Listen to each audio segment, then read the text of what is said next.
Gloire à Dieu. Que Dieu vous bénisse au nom puissant et inégalable de notre merveilleux Seigneur et Sauveur Jésus-Christ. Père, nous te rendons toute la gloire et nous te bénissons pour cette nouvelle journée que tu nous accordes la grâce de vivre. Merci pour ta parole. Merci pour ton conseil, toi qui es l'admirable conseiller. En ce jour, nous t'invitons encore une fois de plus. Viens et prends la première place. Parle à nos cœurs, montre-nous, dirige-nous. Papa, que ta grâce soit sur nos vies. Sois béni d'éloigner toute distraction, toute confusion. Seigneur, nous nous en remettons totalement entre tes mains. Merci Seigneur Papa pour tout ce que tu ne cesses de faire dans nos vies au nom de Jésus-Christ. Amen. Que Dieu vous bénisse abondamment. Soyez abondamment bénis mes frères et sœurs au nom de Jésus-Christ. Cette semaine, nous continuons dans la même lancée que la semaine dernière et nous reprenons les deux passages que nous avions lus la semaine dernière, à savoir l'Exode chapitre 1 du verset 15 au verset 16 et ensuite Matthieu chapitre 2 uniquement le verset 16. Je suis dans la version de Louis II. Je commence par l'Exode chapitre 1, versets 15 à 16. Le roi d'Égypte parla aussi aux sages femmes des Hébreux, nommées l'une Shifra et l'autre Poua. Il leur dit, quand vous accoucherez les femmes des Hébreux, et que vous les verrez sur les sièges, si c'est un garçon, faites-le mourir, si c'est une fille, laissez-la vivre. Matthieu chapitre 2, verset 16.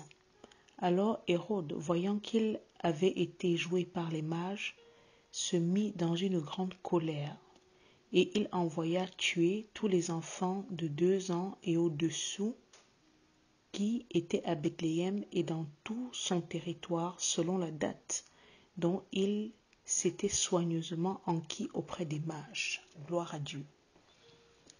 Mes bien-aimés, la semaine dernière, nous avions entamé une méditation sur ces deux passages. Et par la grâce de Dieu, aujourd'hui, nous allons continuer dans la lancée, dans la direction que Dieu nous donne.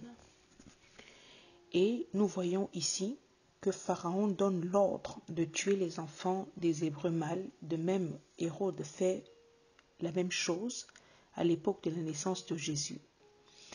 Et nous avions vu la semaine dernière que la motivation première était que ce peuple représentait une menace pour eux, menace qu'on devait absolument exterminer. Et je réitère encore cette semaine que Satan, conformément à ce que le Christ nous a dit dans Jean chapitre 8 verset 44, est meurtrier dès le commencement. Et il nous en dit plus dans Jean 10, il dit que l'adversaire, le diable, ne sait conjuguer que 3 verbes, dérober, égorger et détruire. Donc, aujourd'hui, nous nous adressons aux parents, nous nous adressons aux mamans et aux papas, et même aussi aux futurs parents. Parce que, comme je le disais tantôt, l'adversaire n'a pas changé. Et ses desseins pour l'humanité restent les mêmes. Il est de plus en plus acharné et en colère. De nos jours, l'esprit qui possédait alors Pharaon et Hérode est toujours d'actualité. Soyons conscients que les personnes comme Pharaon et Hérode étaient des personnes qui étaient sous l'emprise vraiment des esprits diaboliques de l'enfer. Pour pouvoir provoquer des infanticides pareils, tuer des enfants, il fallait vraiment être possédé. En tant qu'enfants de Dieu, nous devons savoir, être conscients que les enfants que nous avons représentent un don, un héritage, une récompense de la part de l'Éternel, conformément à ce que le psaume 127, verset 3 nous dit. Voici les fils sont un héritage de l'Éternel. Le fruit des entrailles est une récompense. Mon frère, ma sœur, L'enfant qui est dans ta maison représente un héritage de la part de Dieu. C'est une récompense. La postérité est une bénédiction, une grâce. C'est une faveur que Dieu donne à ses enfants. Et ce n'est pas de la moindre. C'est une très grande grâce. Et pour une famille qui tient vraiment, qui est vraiment enracinée dans le Seigneur, les enfants élevés dans la crainte de Dieu, les enfants élevés dans le respect de la parole de Dieu, représentent une menace tangible pour l'adversaire, le diable. Car parfois, mieux que les parents, les enfants que nous engendrons grandissent, deviennent des disciples de l'Éternel et prennent la relève spirituelle. Et eux aussi, avec la grâce de Dieu, impactent le monde. Un enfant qui décide de marcher dans les voies du Seigneur devient une menace, je le répète, sérieuse pour l'adversaire. Et l'esprit d'Hérode, comme je le disais tantôt de nos jours, est dans l'air. Il s'agit de la destruction spirituelle qui commence d'abord spirituellement et si on n'y prend point garde, se poursuit physiquement. C'est un esprit qui est là pour détruire la vie des enfants. Et il jouit plutôt de cette destruction, il regarde la perte des enfants. Et c'est un esprit qui met tout en marche, qui étudie comment tuer, comment mettre hors jeu les enfants, inventant toutes sortes de distractions, de jeux, que ce soit des jeux de console ou autres, que ce soit des techniques, des méthodes, des programmes à tous les niveaux des distractions. Il met tout en marche pour vraiment perdre les enfants dans ce monde. Et cela se passe sous nos yeux, au travers des différentes distractions. Des fois, on voit comment les enfants s'adonnent à de l'idolâtrie concernant certains chanteurs, certains acteurs, certains loisirs. Et ça commence dès l'enfance. On voit ça dans les chaînes télévisées pour des enfants, au travers des pubs, des dessins animés, au travers de l'Internet, au travers des jeux vidéo, des jeux monstrueux, au travers des jouets. Parents, soyons éveillés, soyons sobres, soyons vigilants, restons attentifs. Les enfants, comme je le disais tantôt, représentent un héritage et c'est une responsabilité pour laquelle nous aurons des comptes à rendre à Dieu. Tuer les enfants des Hébreux à Bethléem et même en Égypte, c'était un moyen de nuire aux parents. Parce que pour faire le mal, pour pouvoir affecter une famille, il faut toucher les enfants. Parce que c'est quelque chose qui va vraiment anéantir une famille. Voir ton fils ou ta fille sombrer dans la perdition, de l'homosexualité, de la drogue, de la prostitution, mener une vie de débauche, c'est quelque chose de tragique et de dramatique pour tout parent. Or, c'est à cela qu'ils sont livrés jour et nuit dans cette société corrompue, perverse. C'est l'esprit d'Hérode qui sévit encore de nos jours. Tuer spirituellement d'abord et ensuite physiquement la nouvelle génération des enfants, en faire des personnes complètement à côté de la plaque. C'est ainsi qu'on peut voir une fille vouloir devenir un garçon devenir une fille et cela ne choque personne. C'est ainsi qu'on va voir des gens se livrer à des pratiques. Cela ne dérange plus personne. Satan met toute son énergie en marche dès le berceau, je le réitère.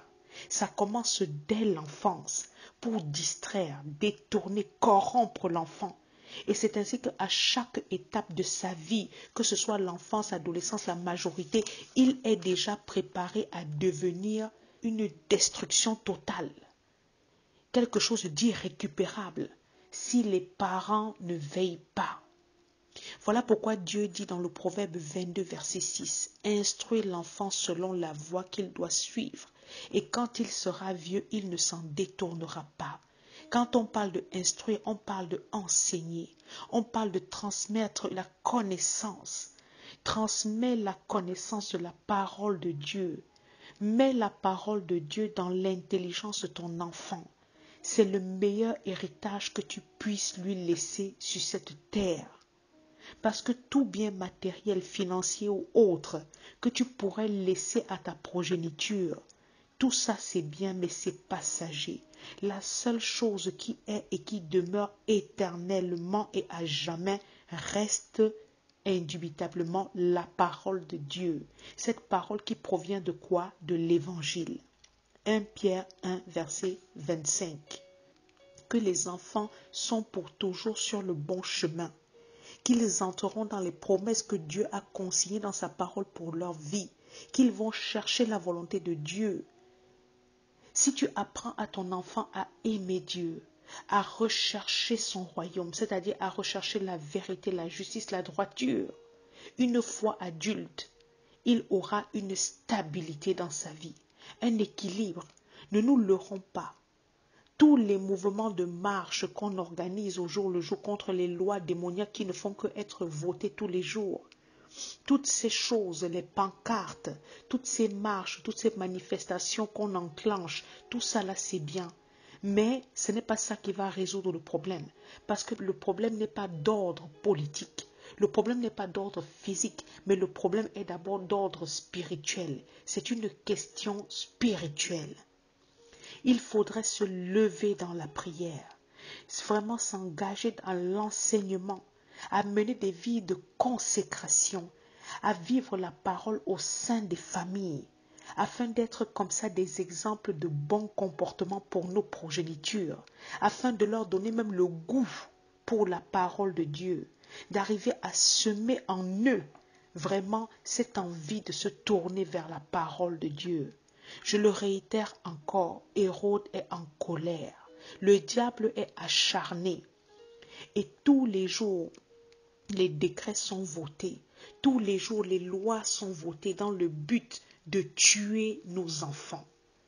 Si tu es parent et que tu es distrait ou alors que tu es religieux, le dimanche pour toi, ça ne te sert qu'à aller à l'église. Et une fois que tu t'en vas à l'église, tu écoutes ce que le pasteur a à dire et tu rentres chez toi. Et toute la semaine, tu mènes une vie exactement comme tout païen. Tu es toujours devant la télévision. La mort dans certaines familles est rentrée sous les yeux des parents et ils ne s'en rendent même pas compte. C'est-à-dire que les enfants se livrent à des choses sous vos toits, sous vos yeux, et vous ne vous en rendez même pas compte. La télévision est toujours allumée, comme je le disais tout à l'heure. On a toujours les portables en main. On est sur tous les réseaux. On écoute tout genre de musique. On s'engueule et on bagarre tous les jours à longueur de journée avec nos conjoints. On n'a que des grossièretés qu'on entend entre monsieur et madame.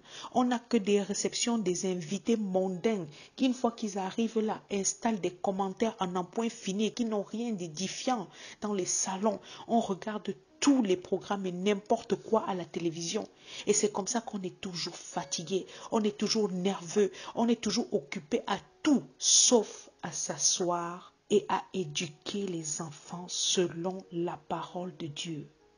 On ne prend pas le temps de parler à nos enfants, de leur dire qu'est-ce que c'est que les tatouages, qu'est-ce que c'est que l'homosexualité, qu'est-ce que c'est que le lesbianisme, quels sont les dangers de l'usage de la drogue, de l'alcool, des cigarettes et autres. On ne les informe pas sur ce que c'est que les mauvaises compagnies, les impudicités, le mensonge, le danger de vivre dans la pornographie.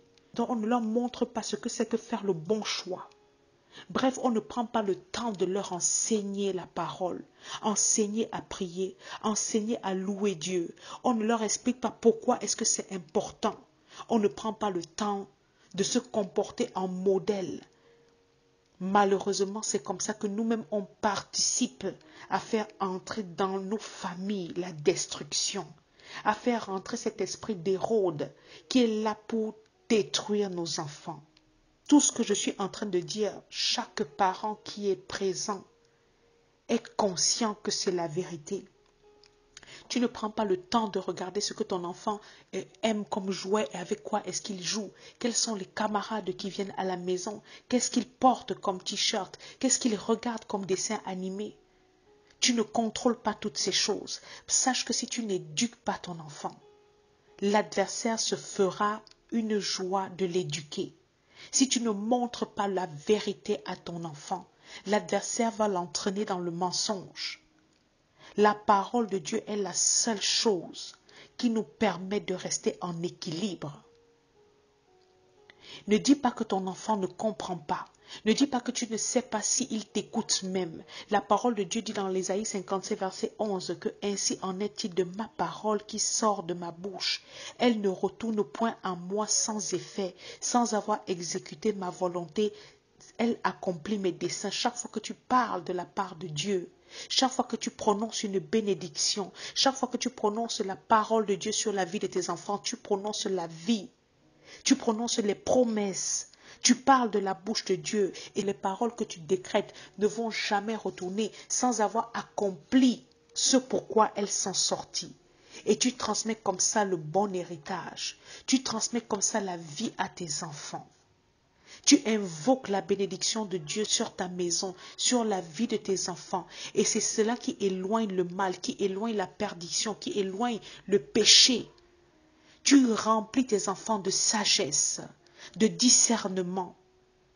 Papa, maman, saisissons aujourd'hui cette révélation et changeons l'atmosphère de nos maisons. Implantons l'adoration de Dieu. Protégeons nos enfants. Prenons vraiment pour engagement d'enseigner nos enfants. Prenons le temps parce que comme on les aime, cela est nécessaire et important. Important de le faire. Transmettons la vie à nos enfants. Parce que quand ils sortent de nos maisons, ce qui se passe dehors, c'est vraiment une abomination. Une abomination à tous les niveaux. Hérode est dans une très grande colère. L'adversaire est déchaîné.